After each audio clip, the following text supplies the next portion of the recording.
मिलन है दो फूलों का, रस्म है खुशी मनाने का। अब भाई हमार शादी है दीपेंद्र भाई का, हम सबको इंतजार है बस आपको आने का। अरे बियर बिसकी चढ़ाइला सा, मन भर मजा उठाइला सा। अरे बियर बिसकी चढ़ाइला सा, मन भर मजा उठाइला सा।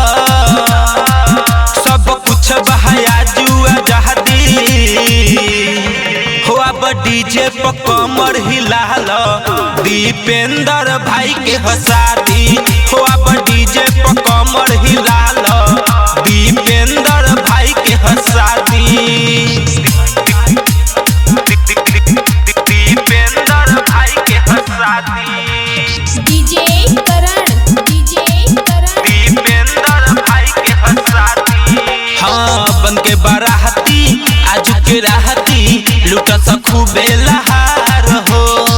धूम मचाहब दार हिलाहब, बाप खुशी के फुहार हो। हाँ बन के बाराती आज के राहती, लुटा खूबे लहार हो। धूम मचाहब दार हिलाहब, बाप खुशी के फुहार हो। सब मिल के है जश्न मनाले हो। अब डीजे पर कमर हिलाला, दीपेंद्र भाई के हसादी हो। अब डीजे पर कमर हिलाला, दीपेंद्र भाई के हसादी। दीपेंद्र भाई के हसादी।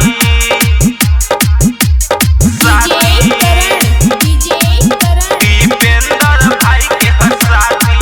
हाँ आइल बा देखो बबुआ लखिंदर, संगे संगे सचेंदर हो।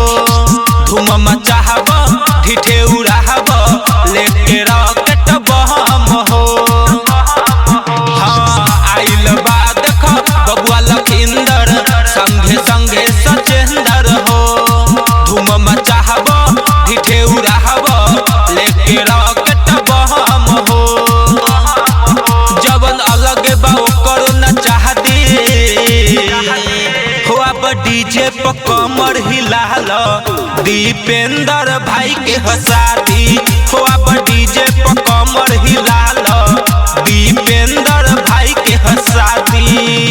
बियर बिसकी चढ़ाइला सा, मन भर मजा उठाइला सा।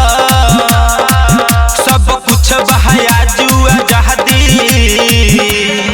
हो। अब डीजे पर कमर हिलाला, दीपेंद्र भाई के हसादी हो। अब डीजे पर कमर हिलाला, दीपेंद्र भाई के हसादी।